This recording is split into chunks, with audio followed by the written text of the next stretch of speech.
A few years ago, Vince McMahon reached out to a 64-year-old veteran for his opinions, and the former WWE figure stated that his old boss only wanted to use that as an excuse to criticize him for his departure decades earlier. On the latest episode of The Wrestling Outlaws, host Dr. Chris Featherstone discussed the recent story that CM Punk spoke about, in which he met with Vince McMahon and Triple H in 2018 to 2019 to discuss a potential return, only to be ignored. Afterward, former WWE writer Vince Russo then revealed that a few years ago, around 2021, in his last interaction with Vince McMahon, he was contacted and asked to critique Raw.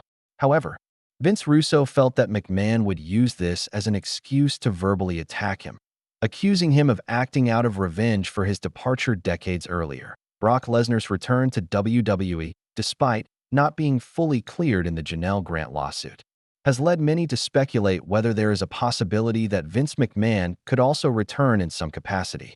On a recent edition of Storytime with Dutch Mantel, the wrestling legend stated that he believes there is a possibility that Vince McMahon could return to WWE, but he estimated the likelihood at only 10 to 20%. It should be noted that, even in the event of McMahon's return, he would not have anywhere near the level of power he held before his resignation. There have been multiple instances of Vince McMahon selling hundreds of millions of dollars worth of his TKO stock, which means that he now holds significantly less ownership of TKO. However, the main aspect that people appear to be subconsciously focusing on is what McMahon's return would symbolically represent. The shocking allegations made by Janelle Grant placed WWE under serious scrutiny, with demands for major change in the backstage culture.